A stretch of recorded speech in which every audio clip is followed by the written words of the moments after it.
Well, Vince, are you ready for rapid fire? Whoa, is it time already? Let's go. It is. Rapid fire, baby. Let's do it. I don't know what we're waiting for. I got a couple more comments from Marcus Freeman today. It has actually warmed up in South Bend over the last couple of days. Yes, Marcus Freeman asked today if it's too late for his team to kind of use this increased heat and humidity here at home to prepare for the heat they're going to see down in Texas Saturday.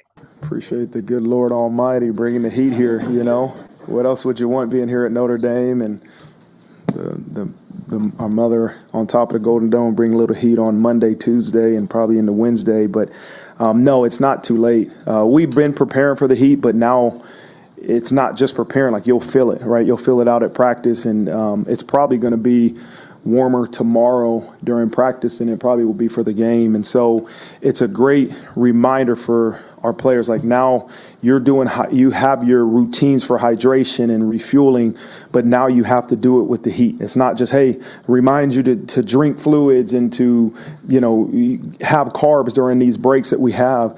It's like the heat will force you to do that too. And so it's going to be good to be out there. We'll go out there today. We'll go out there tomorrow and get a little bit of it on Wednesday too. But it's going to be good for our team to really just feel the heat and double down on that routine we talked about to help them perform at a high level. Heat's back, Vince. What do you think? I mean, he's not wrong. It couldn't be a better timed situation because the heat's going to go Monday, Tuesday, Wednesday, and then it starts to dip again back down to, I guess, quote unquote normal for this time of year. It'll be like 81, I think, on Friday, and then it gets down back into the mid upper 70s next week. It's perfect timing, man. Everybody's like, well, how do you prepare for the heat? How do you prepare for the heat? It's going to be 97 tomorrow. Like, that's how you prepare for the heat. And I don't, yeah. And it's not even going to be that hot, I don't believe, on Saturday down in College Station. So they're actually going to be practicing. Well, that's what he was saying. Temps. Yeah, that's what he was saying. It's actually probably going to be hotter tomorrow when they're practicing here in South Bend than it is Saturday for the game. Shocks. So it's perfect. Like, you felt the heat a little bit. I saw somebody say, don't wear them out. They're not going to, kill them during game week at this point. And we're going to get to the health here in just a second. But it's like, to me, it couldn't have come at a perfect time because you had these people a few weeks ago saying, well, you pack up and you go have camp, for a week down there in Texas so you get used to it and everything else. And it's like, the law of averages said that sooner or later that there had to be some heat here in South Bend, because, and of course it's like today was the first day of class as well. So as soon as classes are back and students are in those non-air conditioned dorms, that's when the heat rolled into South Bend. Of course it did. Yeah. But yeah, I mean, it's perfect timing. They'll get out there, practice in the 90s, get your sweat on. And then, like he said, it becomes, you're not just telling them drink more and stuff like that. It's like they actually want to drink more. They need to drink more. And you get them in that habit where they actually have to drink even more this week because they are expending more fluid and electrolytes and all that kind of stuff. So hopefully we don't, that we can put that particular conversation to bed. Exactly. Now, Freeman also had some interesting comments on the health of his team during this camp. He had some numbers to back it up. This has been the healthiest fall camp, really, since I've been head coach, but as we've really taken data, probably from the last 12 to 15 years, we've had the fewest injuries in I think 15 years. We practiced 15% more this fall camp than we had previously. We only had one concussion, and we're down 30% overall in concussion strains and sprains. And so just wanted to say that I'd like to give credit to our sports performance team and in the way they've supported our players outside of practice and to our coaches that have bought into the adjustments we've had to make going into each practice, the way we've structured practice.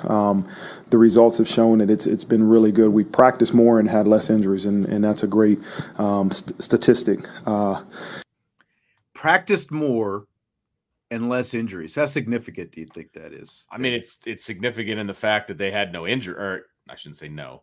It's significant in the fact that they had less injuries. For sure, you want to be at full strength as much as possible. And look, football is a collision sport. There's going to be guys that are going to get hurt. There's going to be concussions. There's going to be sprains. There's going to be ACLs. There's going to be shoulders, whatever the case may be. It's going to happen. You just hope it doesn't happen to somebody that's crucial to your season, right? And I think they escaped fall camp at this point without losing anybody crucial to their season. I mean, look, Jagasaw is obviously a huge loss. He's never played for Notre Dame, really. I mean, he played one game. You know what I mean? Like, that's not a season changing event. When you tear a pectoral muscle in practice and, up into the shoulder the way he did, and you had another guy, obviously, with a broken foot, and you had another guy, with an ACL, but especially, like my point being, like the shoulder. It's not like the strength coach. It's not like there's something that he could have done to prevent that, because obviously there was a very awkward type situation that forced, that arm and shoulder to do something that it's not meant to do, for it to tear to that degree, and for the injury to be as bad as it, was. And like Bryce, look, every time that there's an ACL, everyone wants to blame the strength coach for the ACL. True. Like, ACLs at all levels and all different, and they happen at random times, like no contact, like yeah. Look at the Super Bowl last year with the remember the 49ers linebacker running on the field, tearing the Achilles, just running onto the field. How crazy that was. There's nothing the strength coach could have done to prevent that. And when you get into these torn, like there's a different, like it's like the muscle pulls and things like that were such a big issue, especially at the wide receiver position, obviously last year. Those are the red flags. And, again, like the concussions, there's nothing the strength coach can do to prevent that, but they're almost all of them wearing those Guardian helmets now, and like, that's a thing, so those preventative measures have obviously gone a long way. And that's awesome. Coming out of camp to have as few injuries is what they ended up with. Yeah, it's huge. It's not insignificant in any way. Some of it's luck. Some of it is the strength coach. Like, it's a combination of all of that, right? I mean, sometimes you're just unlucky. Sometimes you can just do everything right and you're just unlucky. I mean, it's just the way it is, right? But you also want to have a good system in place and a good foundation and all of those things, and it appears that they do. Interesting one here. Carter Carls saying that Texas A&M defensive back Jaden Hill will miss the first half of the Notre Dame game due to a targeting penalty against Florida State from last season. Okay. Good to know. Yeah. Interesting little tidbit. Little note. So this next one is a we in or we out from Salty that I missed last week. So he says the A&M game features the widest psychological distance between fan base expectations for the Irish in the last decade. Aggies are massively enthusiastic about their team's likelihood to go 12-0, while Irish fans are habitually full of dread and expect catastrophe around every corner. So you in or you out on that, Vince? I mean, it's very clear that Texas A&M fans think that Texas A&M is going to be really, really good. Otherwise, the money line wouldn't be moving the way that it is. They're putting a lot of money on it. They are very confident on not only in game one, but I would assume for the rest of the season as well, right? So, and then, you look at Notre Dame fans.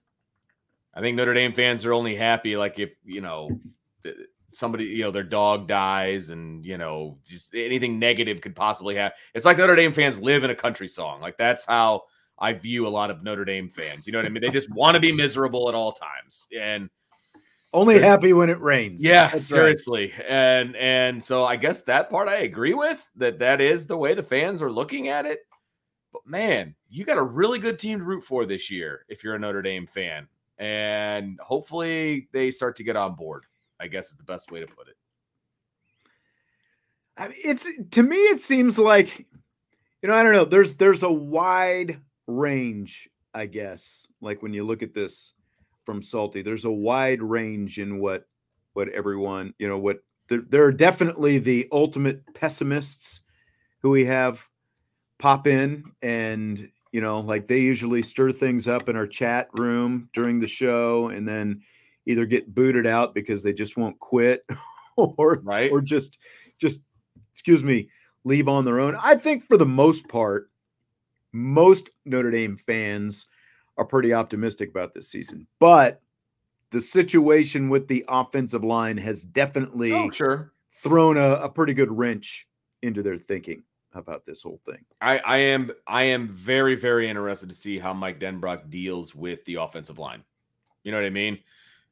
Very interested to see how he deals with the offensive line. You know, well, and you know, like there's a lot of questions about, well, how do you coach this thing? How do you scheme this thing? You know, with the left side of the line being a weakness. You know, again, like we're presuming a weakness, yeah, right. You're presuming it's going to be a weakness. You haven't seen it yet, and now because they're young, you would expect that there would be some, you know, kind of mental mistakes and that kind of thing. But I think that there are a lot of different things that Mike Denbrock can do, you know, whether it's screen passes or whatever else to try to negate that Texas A&M defensive line. And, and you have a mobile quarterback. That's part of the offense. That's something they have to be aware of. Yeah, big time. That's huge. There's no doubt about it. It negates a lot of the issues that could arise from an offensive line standpoint. I mean, look, in 2021, the offensive line didn't play very well early on, obviously, and there was nothing Jack Cohn could do about it, right? Because I think you and I move better than Jack Cohn. So with Riley Leonard, it's a different conversation, right? I mean, they're going to do things with Riley Leonard. They're going to move the pocket.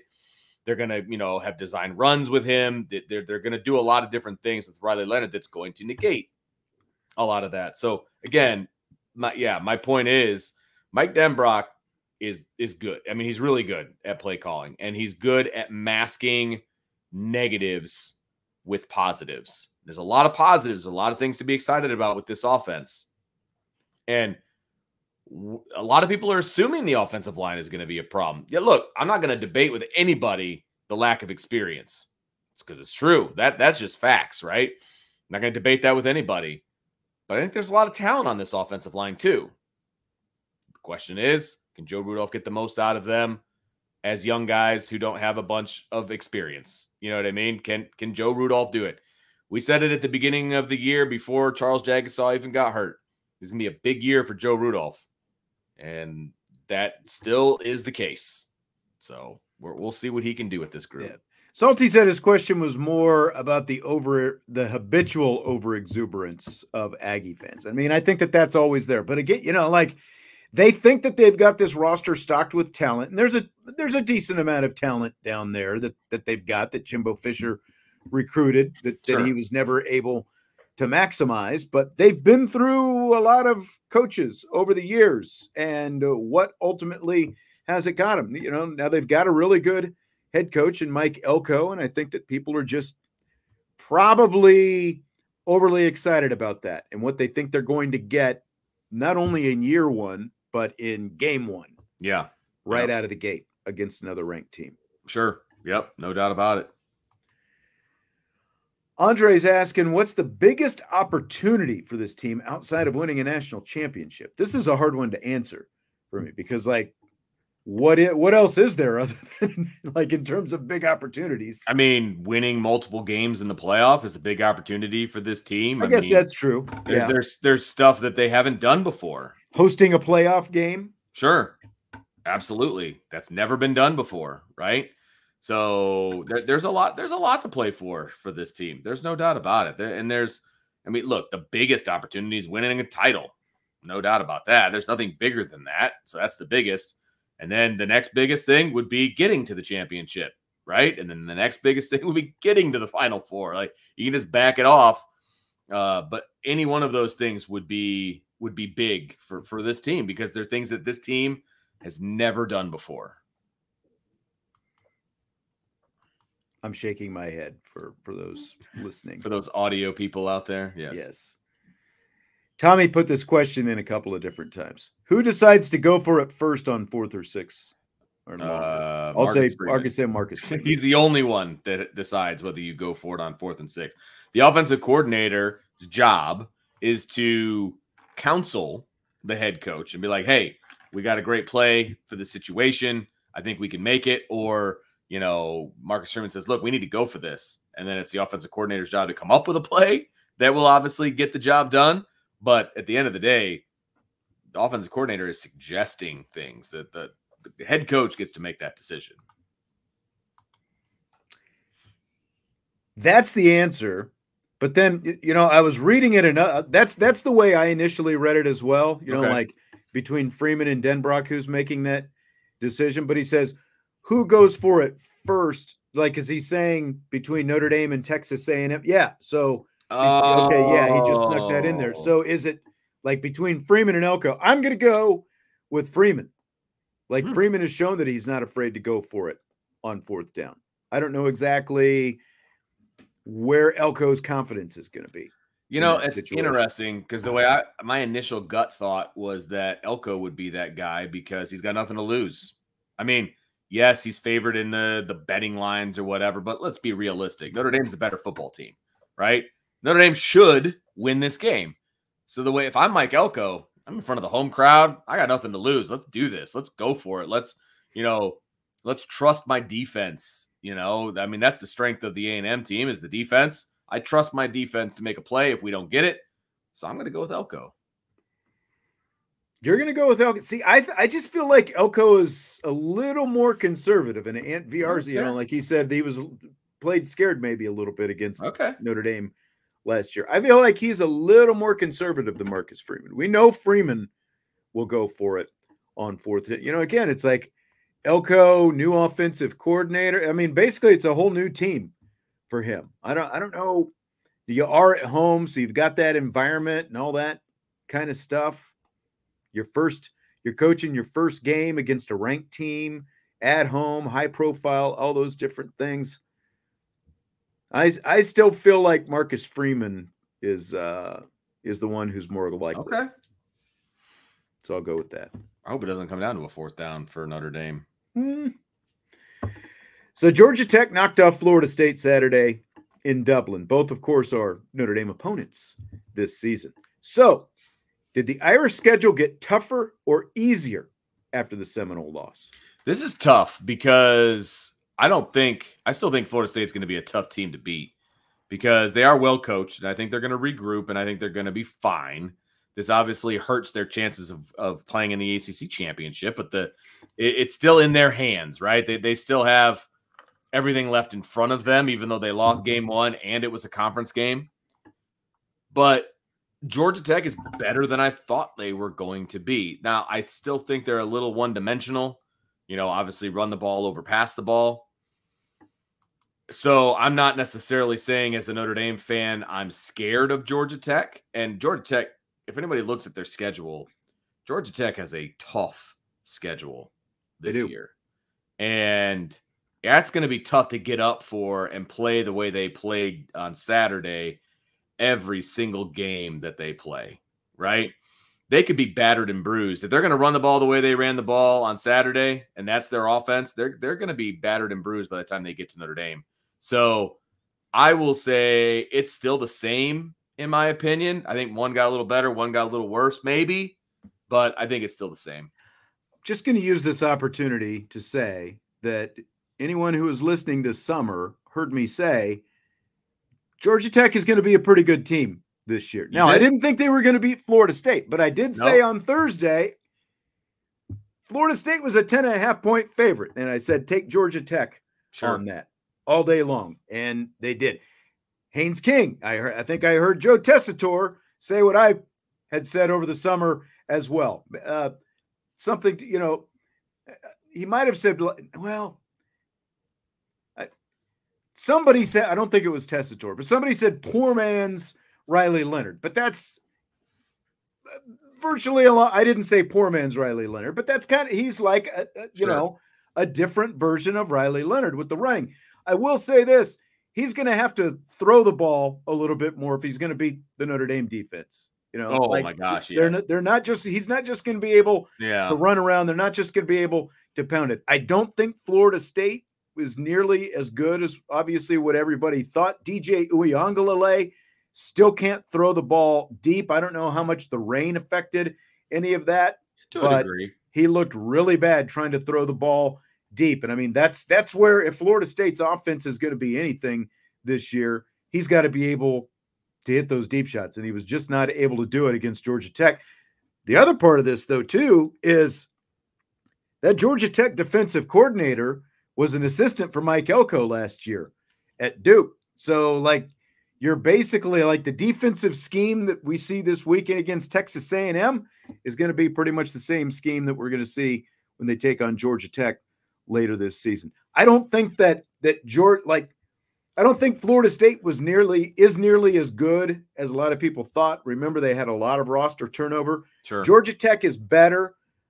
Like, I don't expect Georgia Tech to be a top 10 team at the end of the day. So I'm more like you. Like, it's still in the middle. I think that these are both very winnable games, but games that are not going to be pushovers by any means either. Right. I completely agree. Completely. You can't take them lightly, and I don't think they would have in the first. Look, both Georgia Tech and Florida State were still in the top half, of Notre Dame's schedule, and I think they still remain the top half of Notre Dame's schedule, and they're both going to be tough games, right? Notre Dame gets to host Florida State, and they go on the road to play Georgia Tech. So, I don't see the schedule looking all that different, if I'm being honest. I agree. Like, that was kind of the Georgia Tech has been kind of like, people were asking us for sleepers. That was kind of the closest thing I think that most of us could come up with for a sleeper, just because not a sleeper, but a trap game, maybe something along those lines. That was the closest thing, just because, I mean, they're going to be a good team. They were second to last or third to 131st out of 133 teams in defense last year. They didn't look that bad Saturday over there in Dublin. Big win for them. Fill in the blank. It's blank that Deion Sanders has banned a Denver columnist from asking him or others in the program questions at their media availabilities this season. Petty and childish. I mean, it's just because he was asking questions that Deion didn't like. Like, dude, you are a Power 4 head coach. You're going to get asked tough questions, man. Like, that's what comes with being a head coach. You're going to get asked tough questions. And you know what? You know why you also get asked tough questions when you go 4-8 or whatever you went last year? You're going to ask tough questions, man. Like, you can't have that thin skin. I'm sorry. I think that's weak. I think that's very, very weak on his part. I think so as well. And, like, Deion tries to set up there like, oh, he can take the heat and all this stuff. Like, how are you so thin-skinned, and trying to do the whole BS of, oh, I don't read any of the papers or listen to any of this stuff. So apparently this guy, Sean Keeler is his name. He made different references to Deion Sanders. Deposition Deion, the Bruce Lee of BS, called him a false prophet, and used phrases like Planet Prime, the Deion Kool-Aid, and circus, referring to what's going on. Excuse me, there in Boulder. I don't think a lot of people would disagree with most any of that, but this guy happens to be sitting right there in Denver, not very far from Boulder. Now, they are going to let this guy go to games. He can still go to the games. He just can't ask any cover questions. The games, just can't ask any questions, basically. It's just, it's really weak. I think weak is the perfect, like, I don't understand a guy like Deion Sanders, who has lived in the spotlight for basically his entire adult life, played in the NFL, played in the World Series, like the whole thing, to still to sink to this level. Yeah. Well, and then, I agree with D-Rock that this is weak on the admin's part too. Like, if the coach comes to them like, we need to ban this guy, but like, no, we're not going to do that. Right. Stop. Yeah. So someone tweeted last week about this whole, would you punch your best friend in the face as hard as you could if it would guarantee your favorite college football team? Did you see Brian's response to that? National championship. I did. Okay. I did see that. He's punching you. Yeah. Apparently. It feels to me like this is the wrong question, though. Like, shouldn't the real question be, isn't it whether or not you're willing to take the hit as opposed to like hit somebody? Like, that's the real question, right? 100%. That is absolutely the real question. And clearly the question was posed to me, and I was like, do it. My response specifically was faces heal, championships last forever. Right. I'll take it. I'll take one for the team on that. I mean, shoot, I've been waiting since I was 7 years old for Notre Dame to win a title. If you're going to guarantee me one good sock to the jaw is going to get Notre Dame a title, I'll take it. Let's go. Now, it has to come from one of my friends who none of them are professional boxers or MMA fighters or anything like that. So, like, you're not willing, like, you know what I mean? You draw the line, no Mike Tyson's. Correct. None of that kind of stuff. It just has to be. Okay. I mean, that would have to be. That would be a lot for me. Like, I would volunteer a lot of other people to take punches from those guys. But it has to be no threat of surgically needing to heal. Yes. Anything. No real threat of surgically needing to heal. Correct. Like, I mean, yeah, I'm like going through the Rolodex of like my friends right now. I'm good. Go ahead. Have at it. Like, we're all old. Like, punch away. Go. Yeah. Yep. Like I said, it felt like the easy question.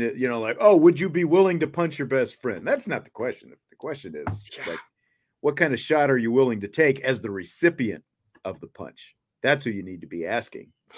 100%. Would you be willing to take a punch from your best friend? And that's the question. Gosh, well, I would try to have like some rules, like, okay, where are you going to hit me? I'll be talking like straight on, like in the nose. Are we talking like, across the jaw kind of a deal? Like, what are we talking about? Are we talking like you're going to give me a black eye? I don't know. Have you ever seen Tropic Thunder? Long time ago. Where Tom Cruise is up on the video conference screen and there's like a whole, conference table. There's all this stuff going on in this movie set. And so the director is sitting there and the director is kind of sniveling and he's, like going back and forth with Tom Cruise. And Tom Cruise is like, who's the executive producer? And the guy over on the side is like, Tom Cruise goes, go over to that guy and I want you to punch him in the face. What? And he did. Okay. But that's what it reminds me of. Yeah. So I think you have to avoid the nose. Like, thank you. On the side. If we're avoiding the nose, I'm all for it. Like, I have a very fragile nose. So you come after me. Let's go. Anthony, thank you very much for the super chat. We do appreciate it. Ryan's coming at you right now. He wants to know what part of your face you choose to get punched. Anything except for the nose. Right here. You can go chin. You can go cheek. You can go eye. I think the eye. Yeah, have at it. I'd say eye because like jaw, like you never know. Like depending on how it lands, you could have a sore jaw. You might not be able to eat it. It could break your jaw if it could. Am I allowed to take the punch? Am I allowed to go with it? You know what I mean? Would you be willing to do one of those slap contests? Oh, God, that looks awful. I know. Have you seen some of those? I know. Holy moly. I'm surprised more people on those things don't get concussions. I don't know how you don't. I mean, a concussion is literally your brain bouncing around in your head. How do you not get a concussion from what those people, like the women smack each other with some serious ferocity? Like, oh, my gosh. And those dudes that do it, those are not small guys. It's not like you and me going up there. Like these are like bodybuilding guys. I always think it's hilarious because they're always like they're like winding up and then they just whoop, oh my gosh, like that is unbelievable. Brian Van Gorder's mustache. Where did this come from? Maybe I can get the former voice of Mishawaka Sports, Sean Stiers, to give me a "Let's go, caveman." Did I ever do it? Let's go, caveman. I don't think you ever did, because he was trying to get me to say it. I was like, dude, this is Mishawaka because of Penn Mishawaka this week. Like this is Penn Mishawaka week. Like I used to call Mishawaka games, and I used to be a big Mishawaka fan, frankly. But then my son went to Penn. I have to cut ties. I have to cut allegiances. I mean, it's just the way it is, man. Changed everything. It did. It changed everything. Come on, man. I can't root for Mishawaka. I wouldn't be able to go to work. Like, This is not what you do. Big rivalry game coming up this Friday. Game. Going to christen the new field over there. That's right. They've got new turf and the whole thing, don't they? Oh, yeah. Yep. They have yet to play on it. So this is going to be the big dedication. And they got that new statue out front, you know, the big caveman statue out front. Oh, yeah. It's the real deal. It's the real deal. All right. Big week. It is finally game week for Notre Dame. We've kicked it off, talking a little offensive line, a little depth chart, some thoughts from Marcus Freeman. Tomorrow we'll have some of that whiteboard. We'll get into Texas A&M, of course, with the whiteboard as well. We'll get into some of that Colin Klein offense and some more. And, of course, we'll have more throughout the week as well. And kind of fast forwarding to Friday, don't forget, there won't be a live show from us on Friday, but we will drop the Countdown to Kickoff show every Friday, kind of early evening-ish. It'll drop both on YouTube and on the podcast platforms starting this Friday. So looking forward to that. All right. Appreciate you being here. Hit that like button if you would. And, of course, subscribe, rate, and review. Game week is here. Notre Dame, Texas A&M this Saturday. And we will talk to you later on IB Nation Sports Talk.